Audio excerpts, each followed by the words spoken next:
আসসালামু আলাইকুম এভরিওয়ান, আশা করি সবাই অনেক ভালো আছেন। আমি কেমব্রিজ থেকে বলছি, আপনাদের সিলেটের মেয়ে। আজ আপনাদের সাথে শেয়ার করতে আসলাম খুব মজার একটি রেসিপি। এটা হচ্ছে সয়া চাংস।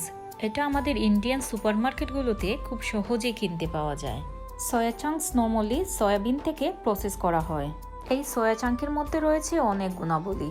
এটার মধ্যে রয়েছে rich source of plant protein. এটা কোলেস্টেরল নিয়ন্ত্রণে সাহায্য করে, তাছাড়া ওয়েট লসেও সাহায্য করে। সবচেয়ে ইন্টারেস্টিং যেটা হচ্ছে, এটা ভেজিটেরিয়ান মিট। যারা ভেজিটেরিয়ান তারা খুব সহজেই মিটের পরিবর্তে এই সয়া ডায়েটে রাখতে পারেন। আজ যে রেসিপি শেয়ার করব সেটা মাংসের টেস্টকেও হার মানাবে। আমার বড় মেয়ে খুব পছন্দ করেছে, আর ও বুঝতেই পারেনি এটা মিট না সয়া চাঙ্ক। আমি প্রথমেই কিছু সয়া চাঙ্কস ধুয়ে 30 মিনিটসের মতো ভিজিয়ে রাখবো।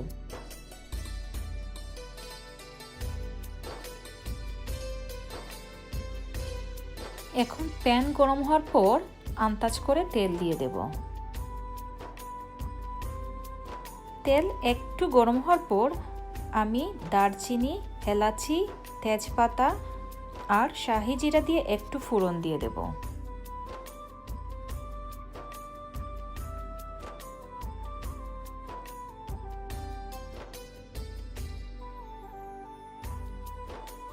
যখন স্পাইস থেকে অ্যারোমা বের হবে তখন আমি 1.5 টেবিল চামচ আদা, 1 টেবিল চামচ রসুন, 2টি মাঝারি সাইজের কাটা পেঁয়াজ ছেড়ে দেব। সাথে পরিমাণ মতো লবণ দিয়ে ভালো করে কষিয়ে নেব।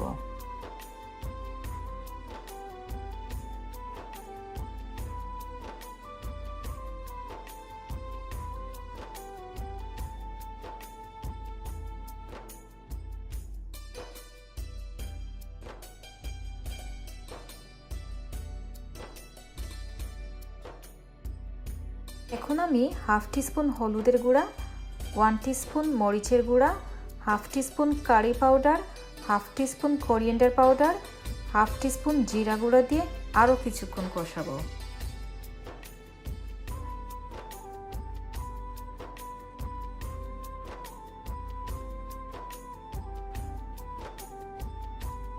প্রয়োজন মতো পানি ব্যবহার করব যাতে বার্ন না হয়।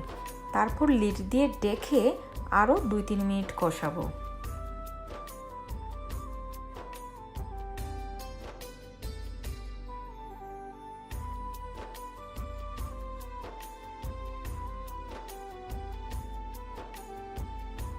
এই পর্যায়ে কিছু টমেটো পুরি দিয়ে দেব।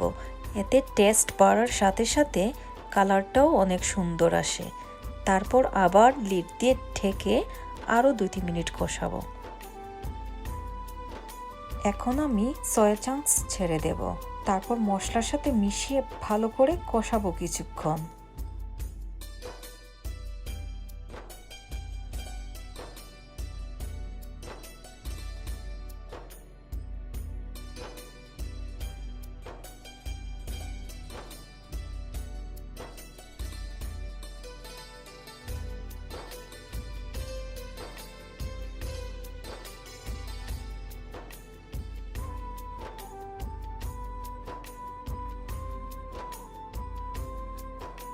আমি এখানে আন্দাজ করে কিছু পানি ছেড়ে দেব। এখানে একসাথে পানি দেব না, কিছুক্ষণ কষানোর পর আরও কিছু পানি ছেড়ে দেব। যে কোনো মাংস বোনা রান্না করার সময় এভাবে অল্প অল্প পানি ছেড়ে কষালে মিটের টেস্টটা অসাধারণ হয়।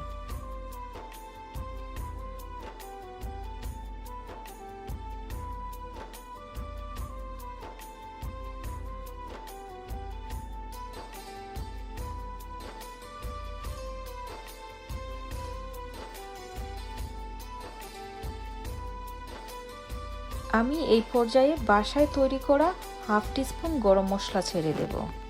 আমি ডেসক্রিপশন বক্সে আমার হাতের তৈরি গরম মশলা রেসিপি শেয়ার করব। যে কোনো মাংস রান্না করার সময় গরম মশলা রান্না শেষ হওয়ার 4 থেকে 5 মিনিট আগে ব্যবহার করলে অনেক ভালো ফ্লেভার বের হয়। আমার এই রেসিপি ফলো করে আপনাদের ভালো লেগে থাকলে আমাকে কমেন্ট বক্সে অবশ্যই জানাবেন। সাথে আমার চ্যানেলটি সাবস্ক্রাইব করে নেবেন বেল সহ। আর যারা অলরেডি সাবস্ক্রাইব করে রেখেছেন আর আমার পাশে আছেন তাদেরকে অসংখ্য ধন্যবাদ। সবাই ভালো থাকবেন, সেফ থাকবেন, সুস্থ থাকবেন। আল্লাহ হাফেজ।